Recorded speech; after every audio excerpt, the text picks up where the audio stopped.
Halo, kembali lagi di pelajaran IPA kelas 4 bersama Bu Yuli.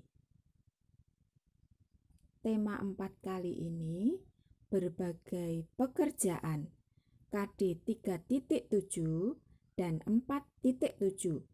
Pentingnya dan melakukan kegiatan upaya pelestarian sumber daya alam bersama orang-orang di lingkungannya.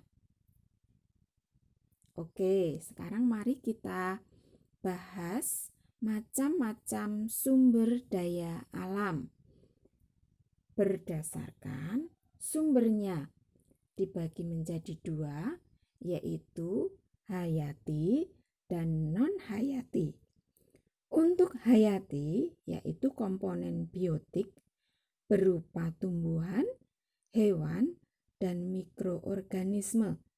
Sedangkan non-hayati merupakan komponen abiotik atau benda mati, meliputi contohnya adalah sinar matahari, udara, air, tanah, mineral, dan bahan tambang lainnya.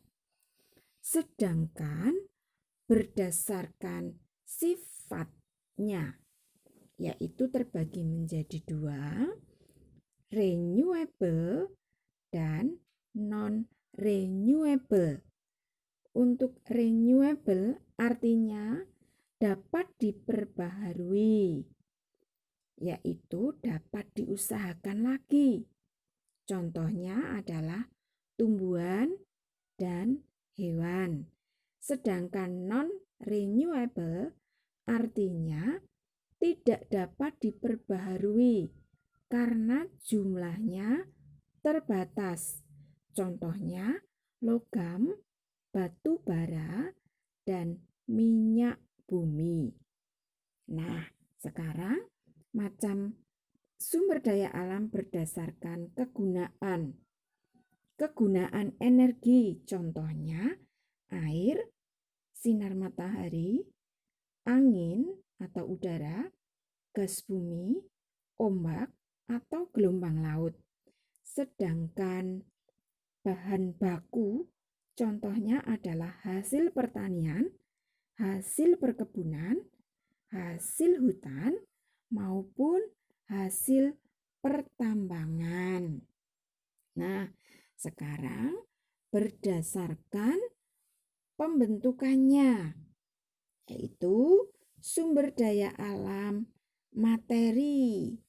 Contohnya, yaitu untuk melalui proses penambangan dan pengolahan yang bermanfaat untuk kelangsungan hidup manusia.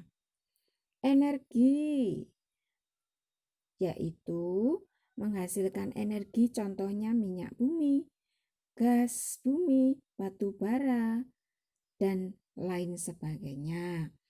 Kemudian berdasarkan ruang dan musimnya, contohnya ketersediaan air ketika musim kemarau sulit ditemukan, tetapi ketika musim hujan jumlahnya sangat melimpah.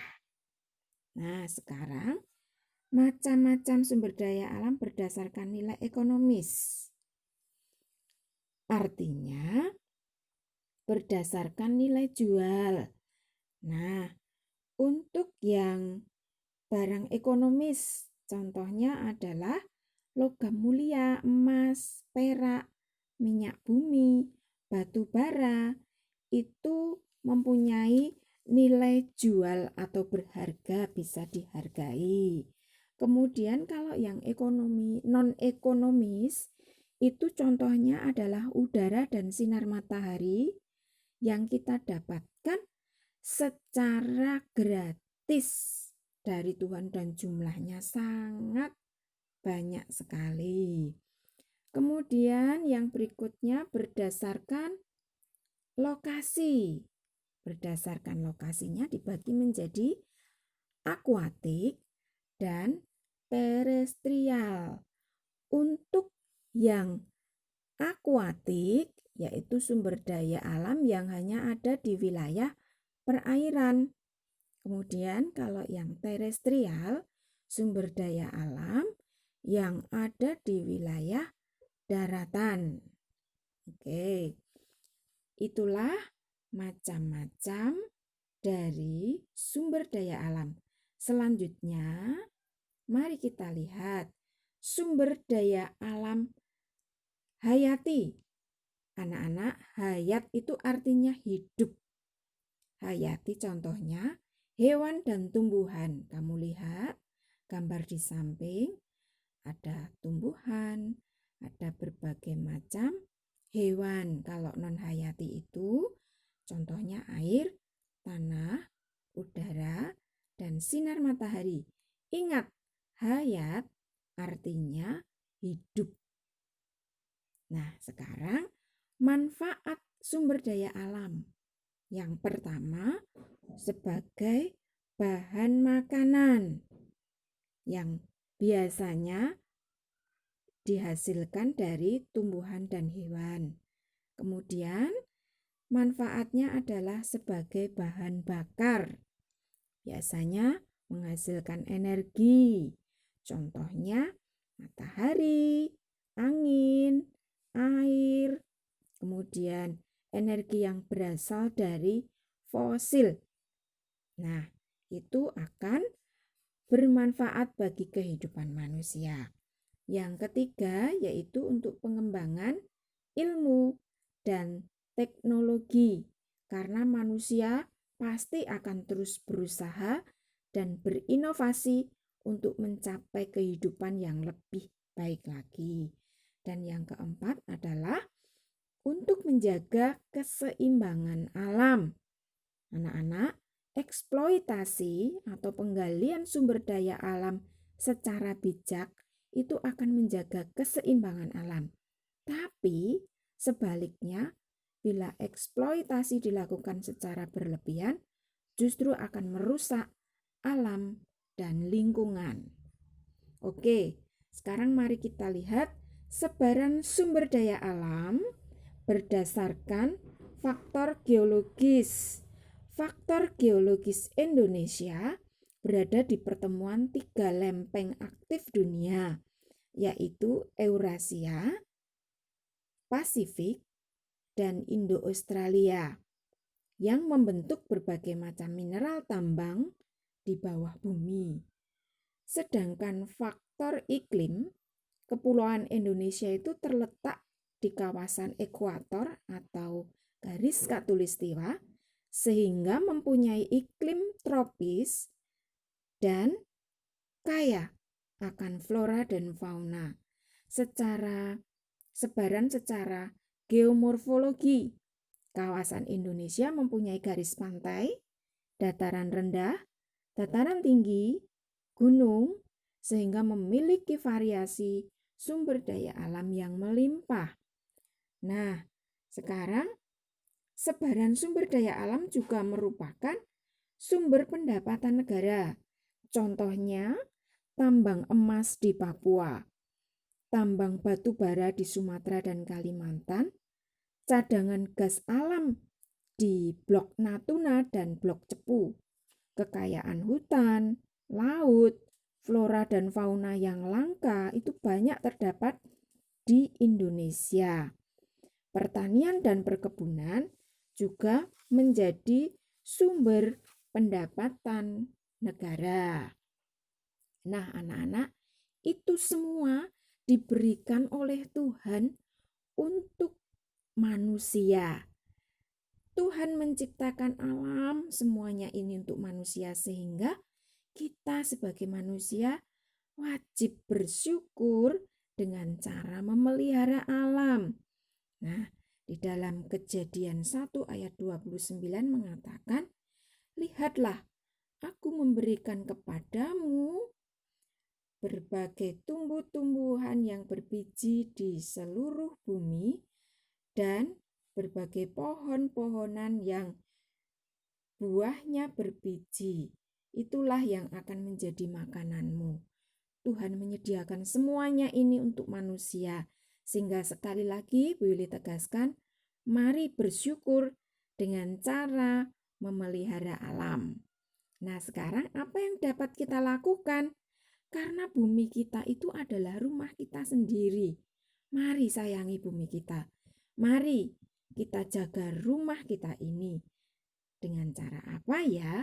Salah satunya adalah, perhatikan video berikut ini. Halo, selamat pagi. Hari ini kita akan menanam beberapa tanaman, yaitu lidah buaya, kemudian ubi jalar. Nah, apa yang harus kita persiapkan? Kami karena tidak mempunyai lahan yang cukup luas, jadi kita persiapkan kaleng bekas yang sudah dilubangi, kemudian bekas minyak ini memanfaatkan plastik reuse ya. Kemudian kita juga menyiapkan beberapa media. Nah, ini media yang kami siapkan adalah media fit. Itu kita campur dengan tanah.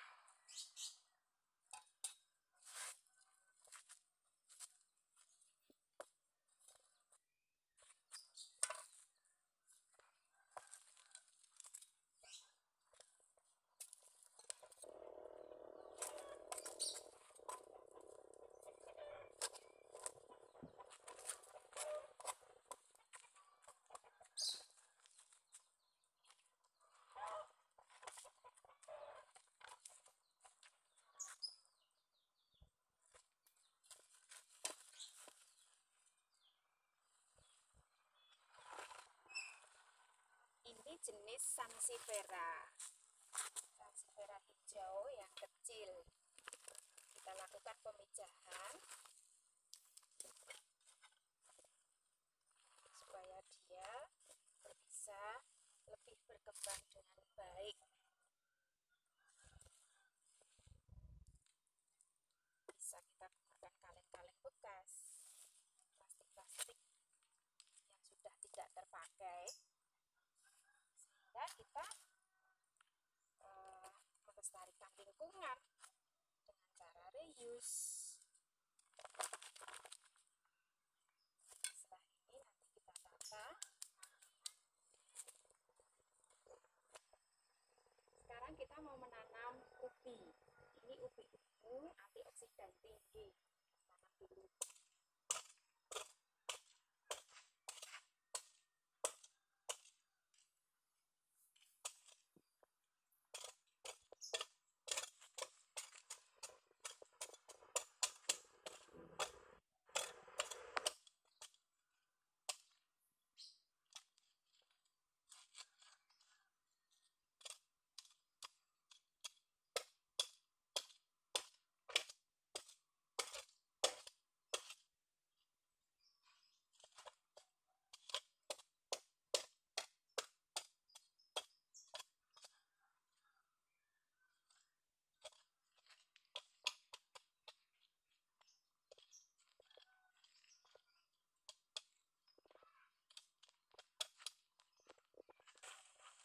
Kita beri media fit sebagai pupuknya.